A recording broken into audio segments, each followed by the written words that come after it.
everybody, welcome to my channel. Today I want to go over some reasons why breastfeeding has been very difficult for me, and I felt like I did a lot of research before baby came along in regard to breastfeeding. So I've been breastfeeding for 5 months now, and I just feel like there's so much that comes along with breastfeeding that not a lot of people really talk about for some reason. I feel like the things that are talked about the most are probably like latching, making sure that baby's latched correctly, which is very important, yes, don't get me wrong, but there's so many other things to consider and things that make breastfeeding very difficult, or at least for me, it made it a very difficult journey so far. It started to get a little bit easier around maybe 3 to 4 month mark, but it still has its challenges even right now at 5 months. These are simply things that I noticed that I really feel like would have prepared me a little bit better for my breastfeeding journey that I didn't hear or see from anybody else. So even though it's difficult, I would not change a thing about it. I would do it again if I had another. I would still continue the breastfeeding journey even through all these difficult things that I've come across. Once again, it's not in any way to discourage breastfeeding. I love breastfeeding. I will continue to do it for as long as I want to and I can. And if I was to have another baby, I would continue breastfeeding also. Okay, so the first few things, of course, are latching. A shallow latch will make baby very upset, very frustrated, and it also sort of ties in together with not knowing if baby is getting enough to eat. For about the first month of breastfeeding, I swore that my daughter was just not getting enough milk because she was just so fussy. I couldn't figure out what it was. She kept latching and unlatching and she would squirm. So that's one thing that made breastfeeding very difficult and mentally exhausting for me, is not knowing if baby's latched correctly and not knowing if baby's getting enough milk. For a while I was actually pumping and then giving her milk through the bottle. Honestly, every which way that you pick is hard. So it's like, pick your hard. If you breastfeed, you have all of these challenges. If you bottle feed specifically, there's other challenges that come along with that. Okay, so I thought I was gonna be able to record this during her nap, but she decided she doesn't want to nap, and I already tried several times to put her down, up and down, and she's simply not napping. So she's gonna be in here for a few of these. One of the hard things include making sure that your latch is right, and it's hard not knowing whether baby is getting enough milk or not. So it's just like a mental game. So you kind of have to deal with that and just assume that baby is getting enough milk. Another thing that was very difficult for me and that I hadn't seen anywhere, the only reason I knew what it was and figured out what it was because I actually follow a support group on Facebook. It's called, I think it's Latched Breastfeeding Support Group. And I willingly joined this group, but I didn't hear about this from anybody, any doctor, any lactation consultant. I didn't hear it from any friends, family, nobody, that this was even a possibility. I didn't even know it was a thing. But clogged ducts and mastitis. Nobody talked about that. I had no idea what it even was. What was a clogged duct? I didn't even know that was even a thing. But apparently your milk can get clogged for several reasons, which once again, I'm not a doctor, I don't know exactly why, but you can get clogged ducts. It's literally what it sounds like. It's a clogged milk duct. So the milk stops coming out and you get like a little bit of pain, you get some red, swollen tenderness. And I had that. And I guess that if you don't know how to remove the clogged duct, it can lead to mastitis, which is an infection. And then once you have the infection, then you need antibiotics. So how fun is that? Nobody told me that. Also, nobody talks about the symptoms of mastitis, right? No one talks about that. Literally, like, I had the flu. I had chills, I had a fever, I had body aches. I literally felt like I got hit by a train. It was terrible. I had to take antibiotics for, I want to say 10 days. And it was difficult because you also think, okay, am I supposed to, can I breastfeed her while I'm taking antibiotics? And there's so many things that come into play that you don't realize happen when you're breastfeeding. That was one of the worst and hardest things for me. After doing some research and stuff, I realized that a lot of people apparently take what's called sunflower lecithin pills. I hadn't even heard of that before. I didn't know what it was. I didn't know anything about it. I did a little bit of research and I've been taking sunflower lecithin pills every day to prevent clogged ducts. But I mean, that just goes to show that's one of the other things that I had no idea was even a thing. Mastitis, like I hadn't even heard of that personally. Maybe a lot of you have, but I had no idea what it was. Another thing you might hear is feeding every 2 to 3 hours. That's spot on. On the books, and a couple of other people have said that when they get a little bit older, you get to breastfeed maybe every 3 to 4 hours. Let me just say that this little girl does not breastfeed every 3 to 4 hours. She feeds every 2 hours. So she's actually getting close to her 2-hour mark. Oh, this is not on right. In the middle of the night, she still feeds every 3, maybe 4 hours. Some days she does feed she wakes up to feed every 2 hours. And I try to put the pacifier in, which she does take in general, but she doesn't want the pacifier, she wants milk. She has never slept through the night. I know there are some breastfed babies that have done that, or they do that, but not mine. Mine does not sleep through the night. And yes, she definitely gets enough milk throughout the day also, but I guess it's not enough and she wants more in the middle of the night. Another difficult thing is engorgement. Let's talk about breast engorgement. That basically just means you've had a lot of milk production and baby hasn't latched, so milk hasn't come out, so you're just full basically. And whenever you're really full, they're literally rocks. They hurt really bad. I remember the one time she slept maybe 5 hours straight. Yeah, I think it was 5 hours straight. And with simply 5 hours, I was so engorged, it felt like I had rocks on my chest. Whenever I woke up in the morning, she drank from one and then I had to pump on the other because she does not, I don't know if she's a snacker or if I have an overproduction, I have no idea why, but she only feeds one breast at a time. So she'll never drink from both like they always say. They always say, oh, you know, have her drink from one and then give her the other like as dessert or something like that. And she has never done that. She will only feed one breast at a time and that's it. I don't know if she's a snacker or not, but that's how it is.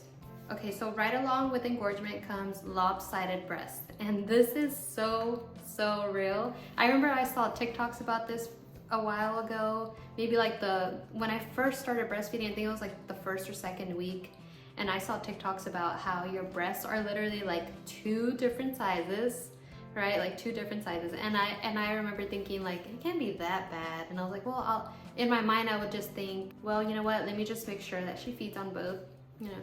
And you have those days where she just doesn't want one and she has a preference over the other. Babies have preferences. They have preferences over which breast they prefer. This little girl here prefers my left breast. She will hardly drink from my right. With that being said, I have 2 different size breasts. Oh, my breasts are 2 different sizes. So pretty much prepare for that. Your bras will not fit the same. Your sport bras will look funky. You have like one bigger rock and one smaller rock, and it's weird. It's so weird, but it's actually spot on. It makes it really difficult. I really dislike the look and the feel of it, but what can you do, right? Baby has a preference. She only prefers one. And even whenever I was pumping, because she only preferred one, even when I was pumping, I would get so many more ounces out of my left breast versus my right. And that's just how it is. Right along with that comes pumping. Now, if you don't need to pump, I work from home, so I don't need to pump really. But if you don't need to pump, then, you know, that's wonderful, because pumping in itself is a monster and it's very time consuming. So if you don't need to pump, then that's wonderful.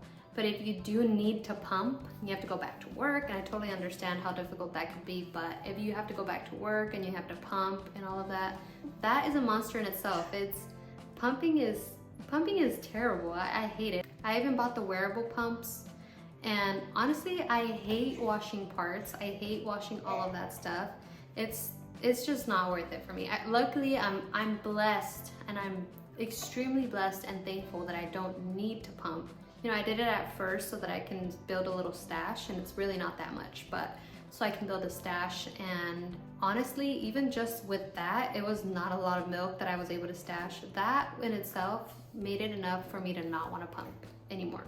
It's too much. It's mentally exhausting. And honestly, if you don't have the wearable pumps, you have to be plugged literally next to a wall so that you can pump. And making sure you're just there for 20 minutes, and then if baby's crying, you're either pumping, holding the pump, or you have to go get baby. So it's difficult.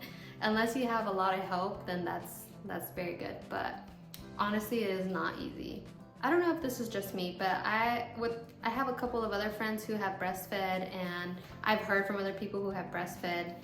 Along with breastfeeding comes a very clingy baby. She cries with a lot of people, pretty much everybody. She just wants to be held. If I put her down for a little bit, she might stay for a little bit, but she will cry maybe after 5 minutes. So along with breastfeeding comes a very clingy baby. I know this isn't the case for every baby because every baby's different, but my breastfeeding journey led to an extremely clingy baby. And I mean, I love her and I wouldn't have it any other way, but I'm just warning you, you may have a clingy baby like me, and I love her. Obviously, all of that is difficult and it makes breastfeeding hard and things that just nobody talks about. But another one is a low supply. There's a lot of people that struggle with low supply, and thankfully I don't think I have a low supply. I think it's pretty normal. I don't have an oversupply either. It's just adequate, I guess. And another thing that comes along with low supply is stress. Those two are linked together. So pretty much high stress equals a low supply, and a low supply stresses you out. So it's like a never-ending cycle between both. It's difficult not to stress out if you feel like baby isn't getting enough milk. It's insane. It's just crazy how the body works and how everything comes together. Yeah, okay. So I'm trying to I don't want to make this a long video, but as you can see, I also have to keep it short. In fact, she's probably hungry right now, so that's probably why she's crying. So I'm gonna take a little break. Leaving the house is so hard nowadays. I honestly don't even want to leave the house. I wish I had more courage and I was more comfortable just breastfeeding in public, but I'm just not. And I really wish that I was, and I admire anybody who is able and willing to do that. But I'm uncomfortable and I don't like it, so when I leave the house, I'd rather breastfeed her in the car. You know, it's just another thing to consider and keep in mind. I would much rather just stay home and know that I can feed her wherever, whenever, here at home, instead of you're looking at mom, instead of having to worry about where I'm gonna feed her. She's used to feeding on her boppy, this pillow, so I can't carry that around with me everywhere either. And if we're out and in the middle of, I don't know, anywhere, I will not feed her in a public bathroom. It's disgusting. So I'd honestly rather just stay home and know that I can feed her comfortably here at home, but it once again is very mentally draining because you don't really go anywhere. You kind of feel like you're just stuck at home. Even when you do go out, let's just say a family function or a family event, you're already worrying about, okay, what room am I gonna go into to feed her? It's already uncomfortable because she's not in position that she's usually in. She's extremely specific about what position she wants to be in when she feeds too, so it makes it even harder for me. Ow! Okay, I think you're done. Gotta get a burp out.